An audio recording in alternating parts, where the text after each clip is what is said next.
Hey everybody, it's Chase with American Vintage Adventures again, and tonight we are back at Halloween Horror Nights, and it is the big one. I am going to do my 10 house review for you. We have Express Pass tonight. We are going to hit all 10 houses, and I am going to review them as not only a fan, because I'm a huge fan of horror movies and Halloween Horror Nights and haunted houses and all that, but also as a filmmaker. So I'm going to be looking at set design, production value, how I could film with those, because for the past 15 years I have made horror movies. I have written, directed, produced, and even sometimes acted in them. So I'm going to try to give you that unique perspective on these houses, and I am really looking forward to it. Tonight is our big top 10 here at Halloween Horror Nights. Come with me, I got you. Let's go do this. So first up tonight, we did Stay and Scream, and we got in line for Exorcist Believer, and we are not using our Express Pass yet because we want to see if we can get through a couple of houses without using it, in case we want to come and do a house a second time tonight. So I'm going to give you a thorough review, and we're going to start with Exorcist Believer.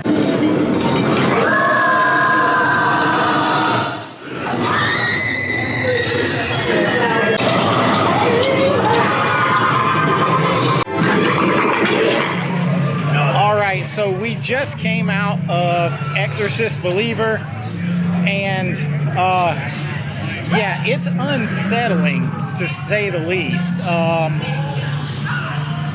gonna rank them all at the end, but as a filmmaker, I would say that you could do a lot in there with that house. The sounds, the set, it is absolutely unsettling. The makeup, the whole demonic vibe, basically the devil demon jumping out at you, it's on point. With the lighting effects in there, you could really just set up a camera and start filming. I mean, you'd have to add the sounds later, but that soundtrack, it would be absolutely awesome. I mean, ridiculously good. From a filmmaking standpoint, obviously, because they made it into a movie. It actually has me interested to see that movie now. From a fan perspective, the loud sounds, the tight twists and turns through the house makes it very, very unsettling. Like, it really does. You feel like something's happening to you and around you, and it's from a scare vibe, like just the ambiance, the tone of the house, it is cranked up to, I'm going to give it probably a 9.5 out of 10 on scare factor, just because it unsettles you from the moment that you walk in. The sounds are powerful, and it's an overall very scary house as a fan, and basically, you don't get more than the devil jumping out at you, and then the scare actors are on point. It's just a really, really scary house. It's probably going to be one of the most just genuinely scary, creepy, and unsettling houses out here. But it is time to go on to the next, and it may be Dueling Dragons. I don't know. We're going to go check and see what we can do. Come with me. I got you. All right, we are heading into Yeti Campground Kills. Still haven't used our Express Pass yet. We're kind of saving it, seeing what we can get done without it first. So that way we can have a couple of good run-throughs and give you guys a good review. But right now, we're about to head into the Campground Kills.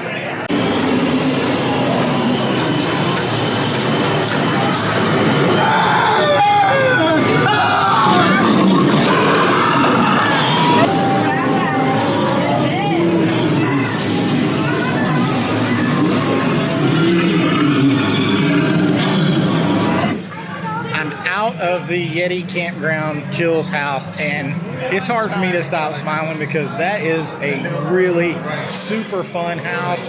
Great double scares. The scare actors are on point. The costumes are on point. When you speak to it as a filmmaker, you could easily take those Yeti costumes and put them in a movie without a problem. They are nice quality. So in the sets, they pump the smell in there. If you didn't have all the loud sounds, you could film in there for sure. Now, the scare actors get really close to you in there, so that adds to the scare count. To me, as far as jumping and getting scared and being in tight quarters with things jumping out real close to you, Campground Kills is a 9.5 or a 10 out of 10 on scares. It is awesome. It is super fun. It is going to be close to the top of my list. It's going to be hard to beat Yeti Campground Kills from either a filmmaking perspective or as a pure fan. I'm giving up 9.5, 10 out of 10, scares, costumes, everything. It is an absolute winner. It is what HHN should be, and I absolutely loved it. We still have not used Express Pass yet. We have done 2 houses. It is just now 6 o'clock, so we are on to the next one, and I'm going to give you a full rank down at the end of the video. But right now, let's go catch another one. We are headed into Dueling Dragons. Still no Express Pass used yet. It's only a 20-minute posted wait, so I want to, like I keep saying, I want to get multiple run-throughs of the house tonight to give you good rankings. So we're going to do as many as we can without it, but right now it's time for us to go choose thy fate. Fire or ice, Dueling Dragons. Here we go.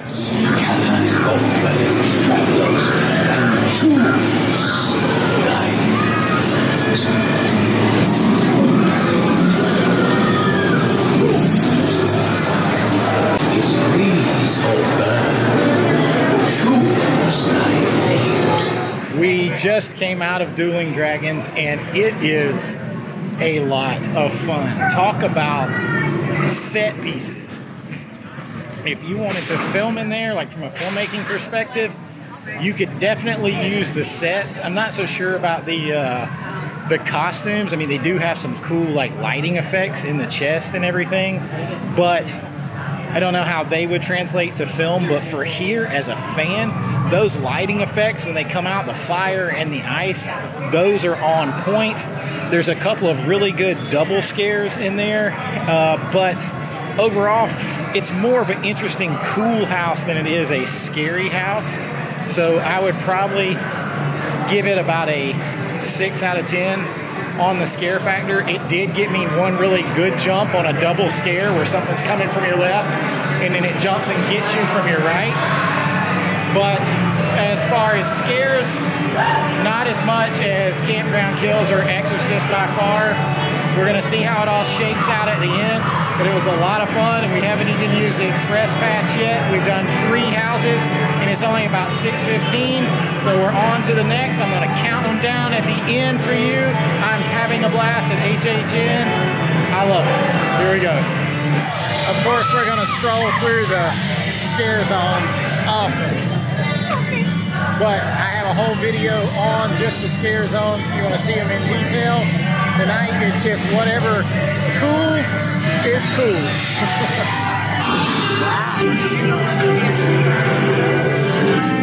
See you in the fog.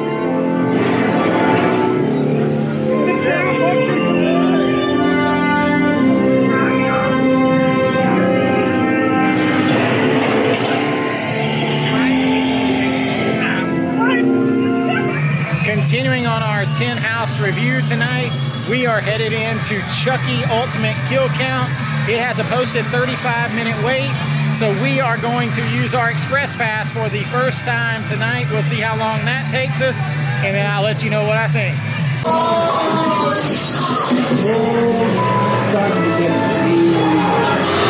You see? Oh, I never see. Let's keep this moving. Next victim, please. Just came out of Chucky's Ultimate Kill Count, and if you are a Chucky fan, you're going to like it, but you have to be a hardcore Chucky fan and a hardcore Chucky fan of the TV series more than any of the movies. As far as from a production or filmmaking standpoint, I mean, you could use the Chucky dolls, but the rest of it would never play for filming, so you can't really count that. But as a fan going through, it's fun.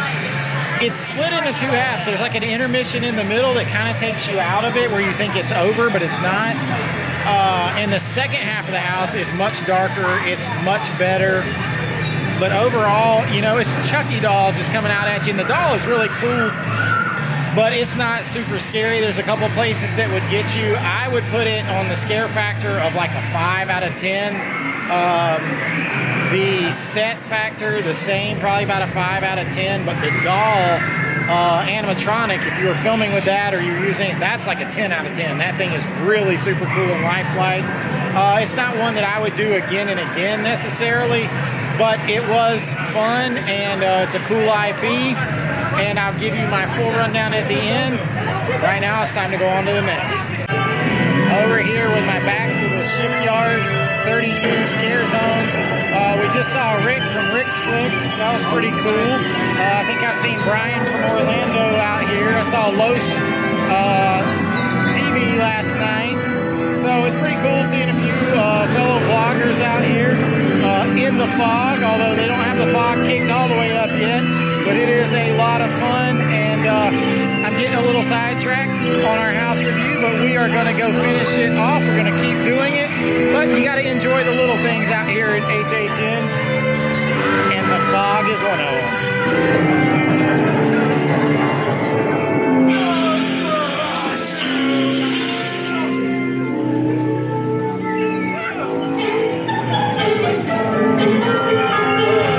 Shipyard 32 is interesting. I saw Rick go by again with Rick's Flicks. Said hello to him earlier. I think he's out here doing a live stream.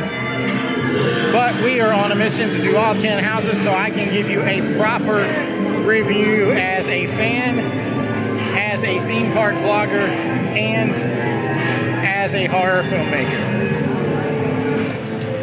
We are on our way into the Last of Us house. We definitely used the Express Pass. It has a posted, we're here on a Thursday night.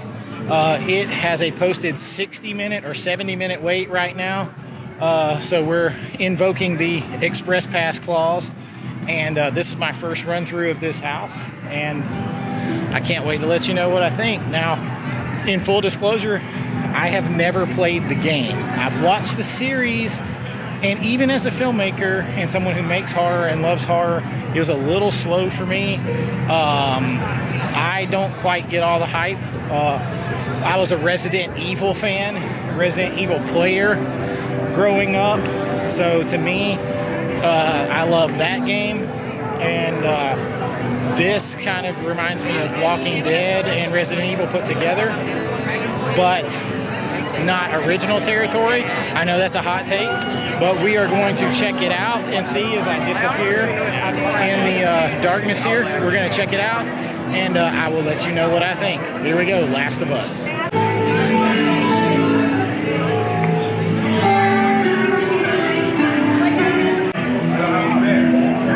The Last of Us as I disappear again. Stay down!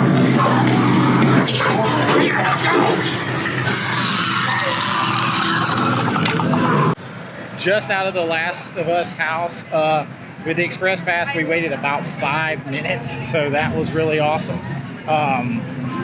The house was surprisingly short overall, like compared to like the Yeti just keeps going and going and going and going. And some of the other houses are a little bit longer. It was short, but the sets were really cool. The makeup was awesome. The clickers, the sound of the clickers in there was crazy. You have full-size cars. I mean, it's super cool set. So like you could definitely, from a film standpoint, you could film on that set. As I know I'm getting harder to see here. You could film on that set. You could use those makeup effects to film with, especially with good lighting. From a fan standpoint, it was a fun house to go through. It had some good jump scares. I think you need to go through it more than once because you can easily miss some of the better scares. It's just with a timing issue, which is true of all houses, but particularly that house. And yeah, it was a lot of fun. Scare factor, for me, it's not up there with Yeti or Exorcist. I would give it about a 6.5 or a 7, and we'll review that all at the end. But it was a fun house, and we're on to the next. All right, on our 10 house review countdown, we are on our way to do Blood Moon Dark Offerings. This is the period piece type house from the 1600s. So we basically have a bunch of angry and possessed pilgrims, I guess. So here we go, Blood Moon Dark Offerings. All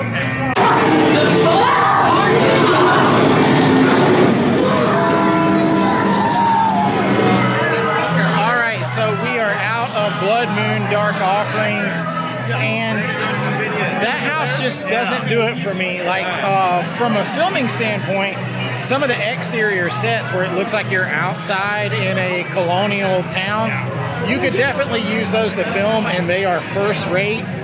But the makeup, it really just feels like people just kind of jumping out and going, ha, at you. So it's that part you couldn't use. And from a fan perspective, I jumped the least in Blood Moon. It's not, there's a couple of spots where you're going through and there's like 10 or 12 people in robes in a room and you don't know which one might jump out at you. But other than that, that one's probably lower on my list. Scare factor, I would give that maybe a 4 out of 10. So that one's just not up there for me. But I'll finish the rankings at the end. But right now, we are headed on to our next house. Come with me, I got you. Let's finish this. So here's the deal. We are going over to some of our other houses across the park, and we could take a shortcut. But why take a shortcut when you can go through Vamp 69 and Shipyard 32? So that's what we're doing.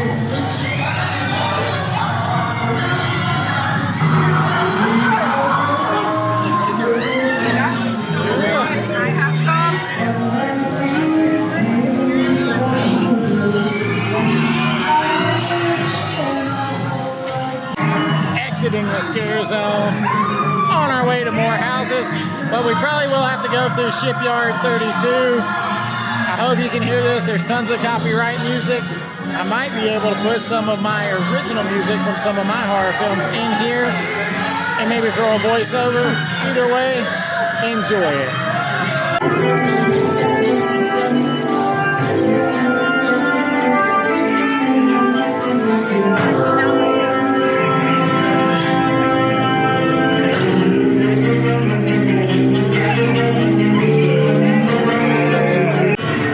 So we're through Vamp 69 and Shipyard 32 again. We are on a mission to finish out our 10 houses so I can give you a proper review. So we are headed over to the area with Dr. Oddfellows and Darkest Deal and Universal Monsters. Here we go. Everything from here to here. All right, the next house up, we are going to use our Express Pass. It's Dr. Oddfellow's Twisted Origins, and this is a really cool house. It's a 65-minute wait. I'm loving the whole Dr. Oddfellow vibe. We're gonna use our Express Pass, go check it out. And then we saw people walking around. Me and Bonnie were like, shit, we should probably go inside. And we walked around the entire neighborhood because there was just one circle. Story, and you are mine.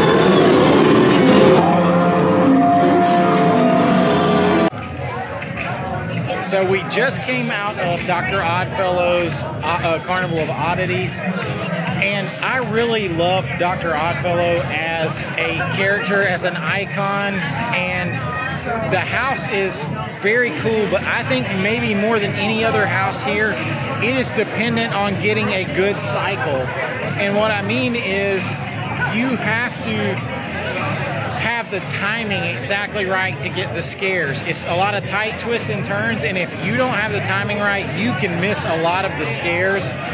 From a filmmaking standpoint, Dr. Oddfellow would be great to put in a film. I mean, 100% great. The tent and the house itself, if you are filming something centered around Dr. Oddfellow or a clown or like a prequel to It, something like that, where you need, or killer clowns, it would be perfect. Otherwise, not so much. I would love to put Dr. Oddfellow in a movie, though. That would be awesome.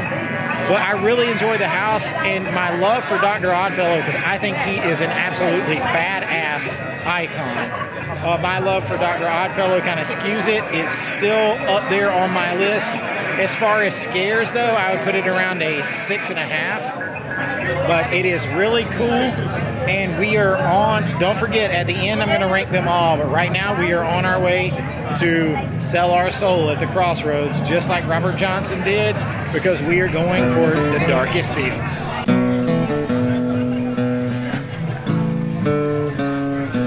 Well, nothing free, boy. Everything's got a price to it. You'll see. Like I said, it is time for the darkest deal. Well, I see that you're traveling.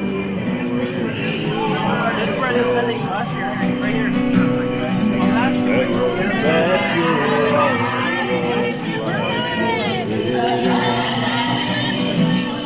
and there's nothing worth having to be found. It's everything Nothing but I just need that moment of a good stage, and I know.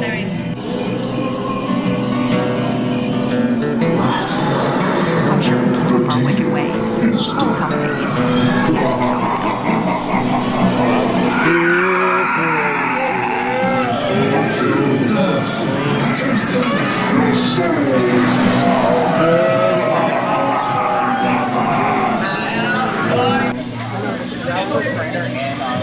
We are just off of Darkest Deal, or out of Darkest Deal. It's not a ride. We are out of Darkest Deal, and it is in my top 3 for sure. I'm going to do the countdown right now, or at the end of the night. I'm not going to do it right now, but it has the best storytelling of any of the houses so far. I mean, it is a coherent, easy to follow story from beginning to end. It is intense. Like, they pump in smells. It smells like you're being buried alive. I mean, the dirt smell, it smells like you're being buried alive. I am partial to that house. I've mentioned it in some other videos. I make horror films, and I actually did a movie called Dark Road 79. I wrote and directed and filmed and actually had to star in that one because we were out of money after we paid some famous actors.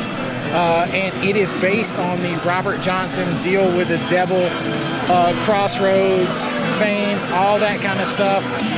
It is based on that same story. So I am partial to that house, but it has some great jump scares. It has some awesome storytelling, and it has some great makeup. I mean, you're dealing with the devil there, and I absolutely love it.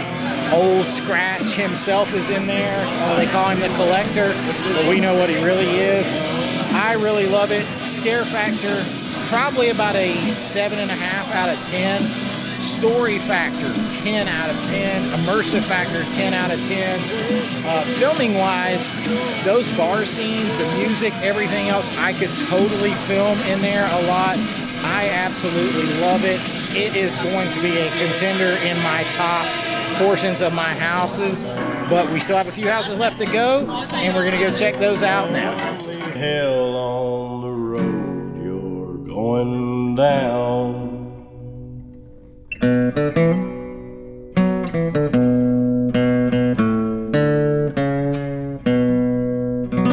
All right, we are continuing our 10 house review countdown. We are headed in to use our express pass and and take on Stranger Things 4. Here we go.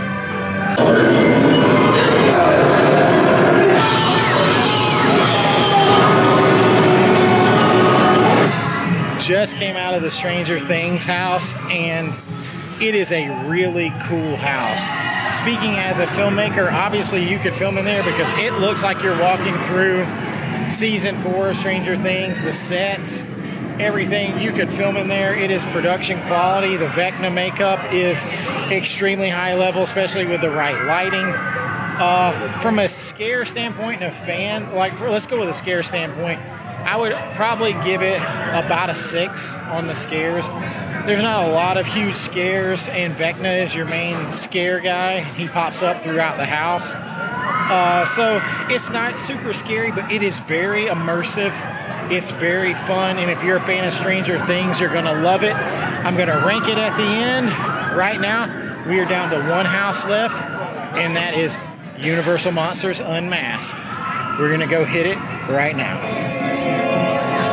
That cloud is over there. What's that? That cloud over there. It was, yeah, the monster over there. Oh, is that the same island? It is time for Monsters Unmasked. Can't catch me,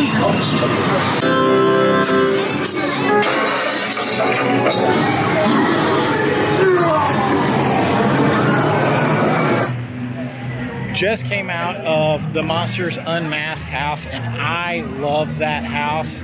I'm probably gonna disappear here in a second. I might have to finish talking, but I love that house. It is a really long house. It has fantastic sets from both a fan and a filmmaker production standpoint. The makeup is awesome, particularly with the Hunchback and with Dr. Jekyll and Mr. Hyde, who I would love to see more of. Mr. Hyde is scary. It is really good for a scare factor. I would probably give it an 8.5, something like that. It is a really solid house.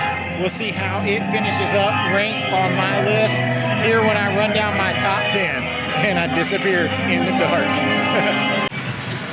All right, so we have finished all 10 houses tonight. It is time to run them down, give you my rankings as a filmmaker, as a fan, with scares, set design, story, everything combined into one. Here is my top 10 ranking. Starting at 10 with the bottom is Blood Moon, Dark Offerings. It just didn't do it for me. It has some cool sets, but it really lacks some good makeup. The story is kind of iffy. It's a lot of people just kind of jumping out going, ha, at you. So it comes in at 10. At number 9 on my list is Chucky. I know there are a lot of Chucky fans out there. Chucky is not high up on my list, and the second half of the house was a lot better than the first, but still just not there for me. So it comes in at number 9. Number 8 on my list is Last of Us. I know that's controversial, but I'm not big into that video game. The show wasn't a huge hit for me. It was kind of slow, even as a filmmaker, but it does have some great sets and some great makeup, so it puts it ahead of those next two, and it really is a good house. The next house up for me, coming in at 7, is The Exorcist. And that's a really scary house, really cinematic potential in there, a lot of fun, really kind of creepy feeling.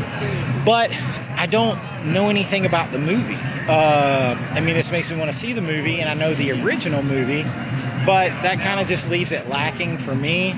So it's there at 7. And then coming in at 6, this is when it starts to get tough.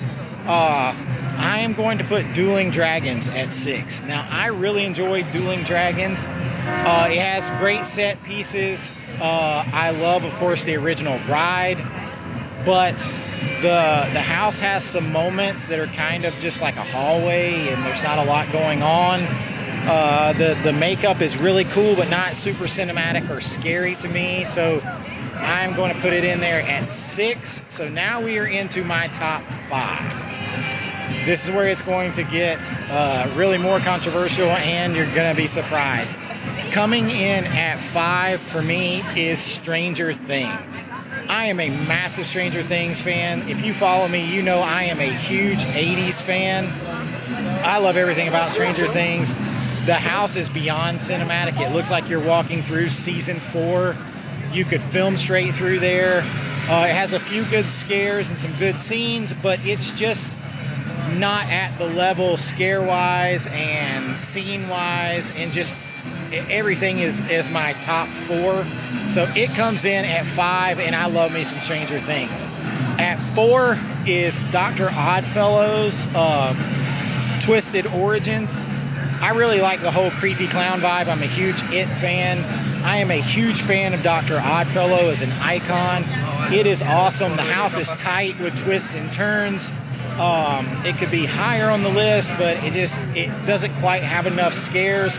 But Dr. Oddfellow, being an awesome icon, puts it up higher than Stranger Things for me. They could be interchangeable, but I'm going to give it the nod because I love Dr. Oddfellow. And then American Vintage Adventures. Dr. Oddfellows, I give it the nod above Stranger Things. They're really interchangeable to me, but I love Dr. Oddfellow so much as an icon. That puts it above Stranger Things, and I love Stranger Things. It's just tough. The top 5 gets tough for me. What's not tough is the top 3. They are clear cut to me. Coming in at 3, and 3 and 2 are 100% interchangeable, but coming in at 3 to me is Darkest Deal. I absolutely love the storytelling in that house. I did a whole movie I wrote and directed, like I said, a whole movie called Dark Road 79 based off of that same story.